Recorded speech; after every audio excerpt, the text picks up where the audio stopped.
right, we've got some news involving the Chicago Bears. Of course, the Bears are the number one overall pick. All eyes are on them in regards to what they're going to do with that selection. Are they drafting Caleb Williams, maybe somebody else? Are they trading down? What does that mean for Justin Fields? Well, for the second question, it looks like we've got an answer. Let's go into the report, and then we'll talk about it more on the other side. This is according to Steelers Depot, of all places.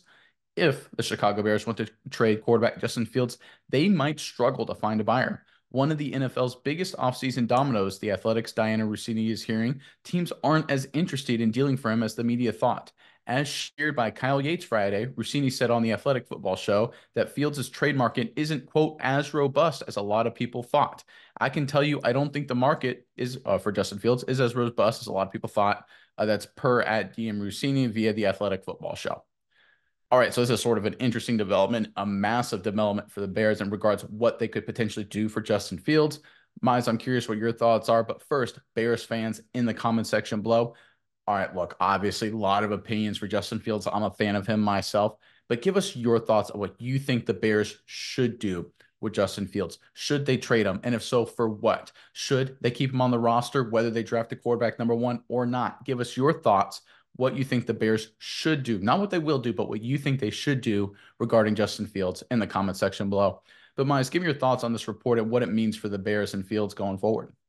Yeah, Nick, when you look at all of the situations coming up in the Justin Fields, trade era, I think there's a lot of things to be considered. One, there isn't that many teams in the market for Justin Fields as a trade. There's probably about 3 teams potentially I think he could go to.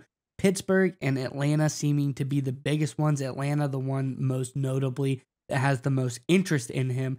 And I think you go look there and you think, all right, the Bears don't have a whole lot of options. And so, what are they going to do with Justin Fields? What are your options here? And I think you go further into the article and you look at some of the possible hiccups that could be in a situation trading Bears.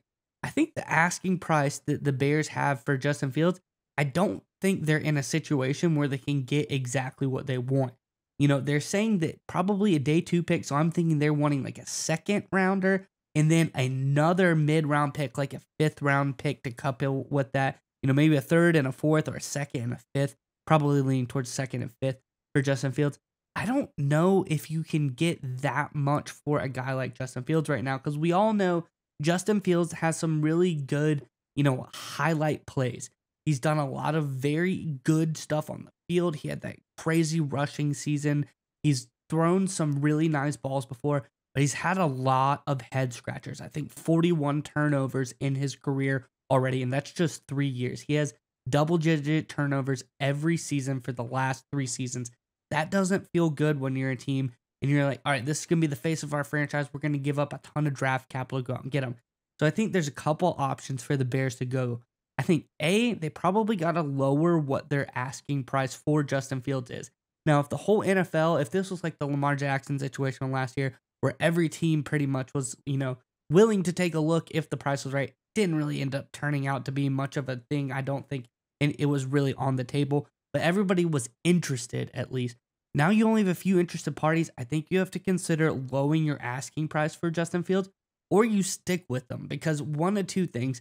You're either not going to get what you want and you're going to be stuck with the situation here with Justin Fields still on the roster and you have the number 1 pick. So I think the Bears, truthfully, the best option would be to lower their asking price for the market, because this is something I don't think we ever would have expected this to be the issue coming into this offseason. I think we thought there would have been a crazy run on people wanting to go after Justin Fields.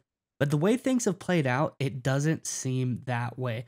I think the Bears are a really tough situation right now, but I think truly the answer that they should go after is to lower the asking price for Fields and try to move off of him, because it doesn't seem like it's their best option at this point. I agree. The sooner they do it, the better, because, and we've talked about it on some other videos we've done, the more some of these quarterbacks, whether it's Kirk Cousins, Baker Mayfield, Russell Wilson, some of these other guys that are potentially going to be on the market or are on the market, the moment they start signing their deals, the value of Justin Fields goes down even more. And look, I know it doesn't sound like much, Bears fans, but I kind of think go back to the Trey Lance from San Francisco to Dallas last year. That was a 4th round pick the Cowboys gave up for Trey Lance. Obviously, I think Fields is a lot better, has shown a lot more on tape than Trey Lance has. but that's kind of what you're looking at. And look, the sooner you get something in return for Justin Fields, the better. And one of the important things to not overlook, and I think this may be kind of a hidden bear strategy, we talked about it earlier this offseason, is that due to NIL and transfer portal rules, a lot of college players are staying longer in college game because they don't have to go to the NFL early. So those top 3 rounds, that first, second, third round of the draft, are now more valuable because a lot of the guys that would leave college early and be those fourth, fifth, sixth, seventh round guys, they're actually staying at college. So again, the fourth, fifth, sixth, seventh rounds aren't as valuable as they used to be. The first 3 rounds, and compared to those 4, have gotten much more important. I think flipping Justin Fields for a second round pick, or flipping Justin Fields, maybe if it's just for a third round pick, I think that's what you're going to have to give up at this stage. That's not the end of the world, right? Again, it's tough to go from number 11 overall to flip them to a third round pick. That's tough. That's a tough pill to swallow, and I get it. But these first 3 rounds of picks, they're extremely valuable. You've got the cap space. You would most likely have Caleb Williams, right? Maybe Jaden Daniels, maybe Drake May, but let's just focus on Williams here. You'd have Williams. You'd have a receiver most likely that you pick with your other first round pick. You've got tens of millions of dollars of cap space to upgrade your roster even more. You throw in another third round draft pick that maybe you can get another offensive lineman, maybe a rotational secondary piece, whatever it may be. And suddenly your team just looks better and better and better. The only thing that could really hurt the Bears, to be honest, is sort of what happened in a weird way. You brought up the Lamar Jackson thing. If the Justin Fields deal is too long on the books, and then it becomes a distraction. So instead of Poles and company focusing on free agency and then draft evaluations, they got to spend a lot of time and effort on Justin Fields' trade situation. You don't want to have that. You want to have full speed front office focusing on what free agents you're going to sign, what players you're going to draft, what trades you're going to make. And that starts with clearing the deck with Justin Fields. And you're not going to get a lot in return. I get it. It's upsetting. But look, a third round pick, I think that's fair at this point, just to get Justin Fields off the books and move on. And I think that would be the right move. I know it's, again, tough pill to swallow. And I love Justin Fields. I loved him as a Chicago Bear. I just think it's the right move for Chicago to make at this time. Yeah, Nick, and I think what you brought up, that's a great point as far as lowering his price as soon as possible. I think the best option you have there is to lower it, like you said, probably that third round pick doesn't feel good, but try to get as many teams back interested as possible. You want to get as many guys looking.